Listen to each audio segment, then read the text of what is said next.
Halo teman-teman, berjumpa lagi dengan saya. Kembali kita akan lanjutkan menanggapi Bang Kay. Sekali lagi nama saya Kainama, saya biasa dipanggil Kay. Setelah kemarin kita sudah bahas tuduhan keji Aristo kepada Pendeta BN, di mana dia menuduh Pendeta Bambang mengatakan Injil Barnabas ditulis oleh Muhammad. Padahal tidak sedikit pun Pendeta BN mengatakan hal tersebut.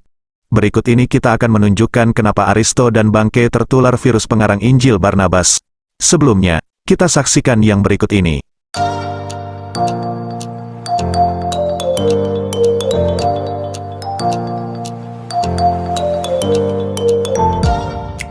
Wikipedia tadi Ustaz. Wikipedia.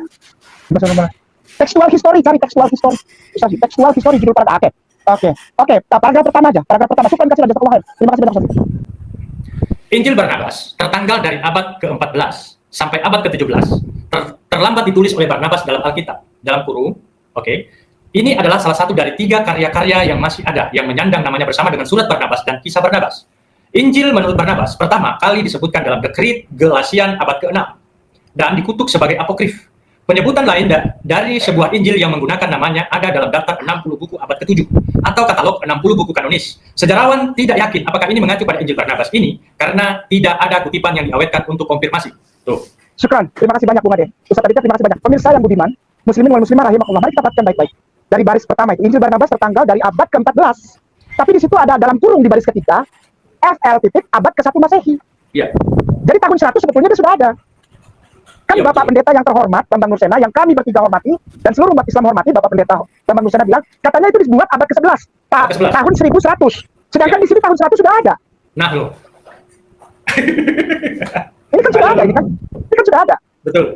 Pemirsa tuh di baris ketiga tuh. Baris ke FL itu mana tuh? Baris L ke-8 itu tadi. baris ketiga. Baris ketiga. Betul. FL abad ke-1 berarti tahun 100. Tahun 100. Sudah ada itu. Tadi Bapak Pendeta yang terhormat bilang tahun 1100 ya. Abad 11 itu berarti tahun 1100. 1100. Tahun 100 sudah ada, Pak. Yang bilang siapa? Karena ada catatan dari Dekrit Gelasian. Oke, baik, sekarang tahun berapa sebetulnya itu barang itu ada? Nah, Ya. ini dia. Nah, ini yang ketik. Tahun berapa? Tahun berapa? Oke. Tahun berapa? Gelap ya? Enggak, ya. Ini. Nah, Descriptum Gelasinum Wikipedia Rahasia Indonesia. Gelasianum. Oh, Dekretum Gelasianum. Kita sudah saksikan bersama bagaimana Bang Kay mengambil data dari Wikipedia, dan dalam artikel tersebut dia mengatakan bahwa Injil Barnabas sudah ada sejak abad pertama, berdasarkan kalimat dalam tanda kurung pada artikel tersebut yang tertulis, FL abad pertama Masehi.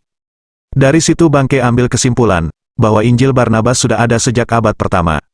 Kenyataannya, arti dari simbol dalam tanda kurung itu adalah, kependekan yang digunakan dalam penelitian sejarah, dan referensi untuk menunjukkan bahwa orang yang dimaksud hidup pada abad ke-1 Masehi, tetapi tanggal kelahiran dan kematian mereka tidak diketahui.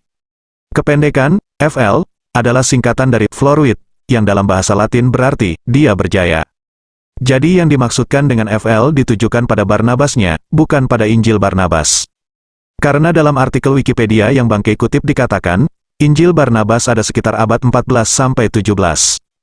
Jadi, ketika tanggal kelahiran dan kematian seseorang tidak pasti atau tidak tercatat, sejarawan kadang-kadang menggunakan FL. Diikuti oleh periode waktu ketika individu tersebut aktif. Dalam hal ini, FL abad pertama Masehi, mengindikasikan bahwa orang tersebut hidup dan aktif pada abad pertama Masehi, tetapi tidak memberikan informasi yang lebih spesifik. Perlu dicatat bahwa penggunaan FL sering ditemukan dalam referensi sejarah, terutama untuk individu yang hidup sebelum penggunaan metode penanggalan yang presisi atau ketika catatan sejarah tidak lengkap. Dari sini saja sudah salah. Gimana selanjutnya? Kalau teman-teman tidak percaya silakan cari di Google dengan kata kunci Floruit dan cari tahu apa artinya. Lalu setelah itu, dia mengutip Dekrit Gelasianum, yang katanya mengutuk Injil Barnabas. Padahal dalam sumber yang dia kutip di Wikipedia katakan bahwa, sejarawan tidak yakin apakah ini mengacu pada Injil Barnabas ini, karena tidak ada kutipan yang disimpan untuk konfirmasi. Jadi tidak ada bukti sejarah yang menguatkan klaim tersebut. Injil Barnabas tertua hanya ada dalam bahasa Italia, tidak ada dalam bahasa yang berkembang di abad pertama. Berikut ini adalah kenapa saya katakan, Aristo dan Bang Kay terkena virus pengarang Injil Barnabas. Karena apa yang disampaikan Injil Barnabas cacat logika. Berikut penjelasan Pendeta Bambang Nursena. Bukti intern kepalsuan Injil Barnabas sendiri itu tampak. Misalnya, pada pasal 1 ya, Injil Barnabas, itu pendahuluannya berbunyi demikian. Barnaba apostolo di Yesu Nazareto chiamato Cristo. Barnabas rasul Yesus Kristus yang disebut Kristus. Berarti diakui Yesus adalah Kristus dalam pendahuluan Injil Barnabas. Tapi di pasal 96 Yesus mengaku, aku bukan Mesias. Tidak mungkin kalau dia orang Yahudi, muridnya Yesus, tidak paham bahwa Mesias itu adalah bahasa Ibrani, sementara Kristus itu terjemahannya dalam bahasa Yunani. Kalau Anda mengaku orang Jawa, Anda tidak bisa membedakan bahasa Jawa, ayam misalnya, itu pitik. Terus Anda ditanya, Anda suka makan bakmi ayam? Oh tidak, saya cuma suka makan bakmi pitik. Ini sama saja, pitik itu ayam. Kalau Anda mengaku orang Jawa, pasti tidak akan mungkin melakukan kesalahan sefatal itu. Apalagi kalau hidup di Israel abad pertama, di mana pengharapan akan datangnya Mesias itu sesuatu yang sangat penting di dalam kehidupan bangsa Yahudi saat itu. Kemudian kesalahan fakta geografis. Disebutkan misalnya di dalam Injil Barnabas, pergilah Yesus dan turunlah ke sebuah perahu ke kotanya Nazaret. Nazaret itu kota di dataran tinggi, tidak mungkin dicapai dengan perahu. Dalam berikutnya dikatakan, naiklah Yesus ke Kapernaum. Jesus went up to Kapernaum. Kapernaum itu kota pesisir misalnya, tidak mungkin dicapai dengan dikatakan went up to Kapernaum, tapi mestinya went down to Kapernaum. Saya penasaran, saya lihat teks Arabnya, bunyinya sama. Yeshua sa'ida ila Kapernaum. Yesus naik ke Kapernaum. Dan ini menunjukkan bahwa tidak mungkin dia orang Israel di abad pertama. Terakhir, bagaimana menentukan terminus per quem? Masa paling awal ditulisnya Injil Barnabas. Masa paling awal itu apabila kita melihat bagaimana kehidupan kepausan saat itu. Tahun 1300, Paus Bonifacius ke-8 mengubah tahun Yobel dari 100 tahun dalam Alkitab menjadi dari tahun Alkitab 50 tahun menjadi 100 tahun. Inilah masa paling awal ditulisnya Injil Barnabas, karena dalam Injil Barnabas dikatakan malam ini tepat waktu bagi Mesias yang menjadikan tahun Yobel yang diperingati sekarang ini jatuh 100 tahun akan diperingati tiap-tiap tahun. Tidak mungkin. Kalau tahun Yobel itu 100, berarti kalau disebut 100 tahun berarti itu zaman kepausan. Kemudian Paus Sixtus ke-5 tahun 1585 sampai 1590 merayakan tahun Yobel sebelum waktunya. Dan ketika itulah kritikannya Fra Marino itu disampaikan. Fra Marino tidak sempat mengecek perjanjian lama bahwa tahun Yobel itu 50 tahun, tapi disangkanya 100 tahun seperti pada zaman kepausan. Nah, ini bukti-bukti kepalsuan Injil Barnabas. Bahkan banyak, misalnya Yesus mengusir setan-setan itu masuk ke tong-tong yang berisi air. Tong-tong itu baru abad pertengahan. Lalu Maria Magdalena dan saudaranya Marta memiliki sebuah desa karena membeli sebuah desa. Itu situasi zaman kapitalisme abad pertengahan. Zaman Yesus itu jangankan orang membeli kota, tidak mungkin, karena itu adalah jajahan Romawi pada saat itu. Nah, inilah buku Injil Barnabas. Lebih-lebih lagi, buku ini bertentangan dengan Quran sendiri. Kenapa? Dalam Al-Quran jelas-jelas apapun tafsirannya, tapi Al-Masih itu gelar khas bagi Yesus.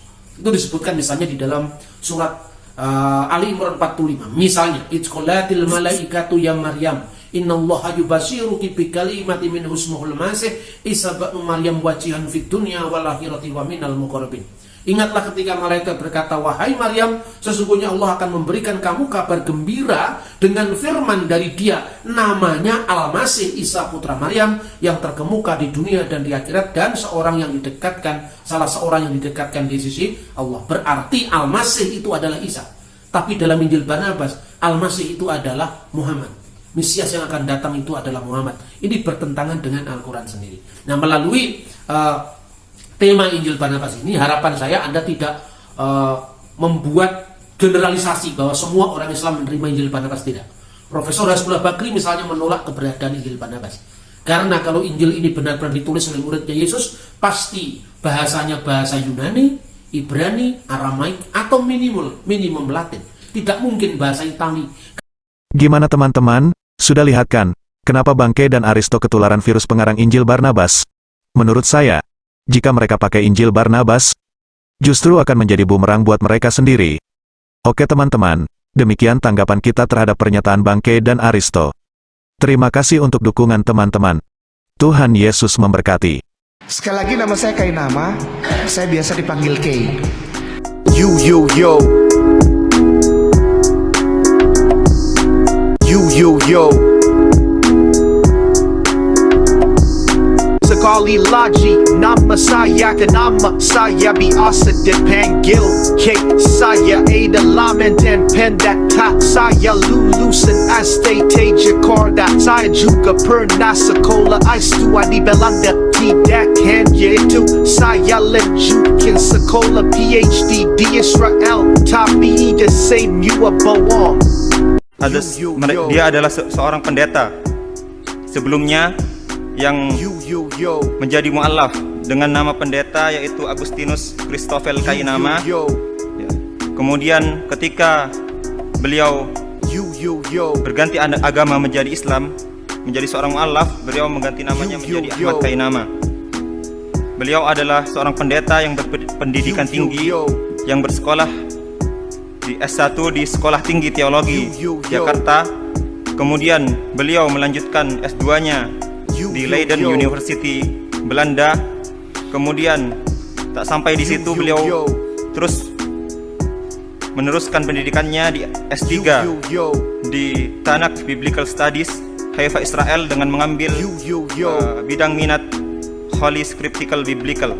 Sekali lagi nama saya biasa dipanggil K. Saya adalah mantan pendeta. Saya lulusan STT Jakarta. Saya juga pernah sekolah S2 di Belanda. Tidak hanya itu, saya lanjutkan sekolah PhD di Israel. Tapi the same you are bohong. Tapi the same you are bohong. Ha ha ha. Aku bukan mantan pendeta, tidak pernah sekolah keluar, aku tidak pernah sekolah teologi, tidak pernah tahu apa-apa. Sepandai-pandai kita menyembunyikan bangkai, satu saat juga bau bangkai itu akan tercium. Halo teman-teman, ini ada fitur baru dari YouTube, di mana teman-teman bisa mensupport channel Pil Pahit dengan cara mengklik thanks seperti ini, lalu akan muncul pilihan jumlah nominal yang teman-teman bisa support. Setelah itu kirim, teman-teman bisa mengirim dengan berbagai aplikasi seperti yang ada di layar. Terima kasih untuk dukungan teman-teman.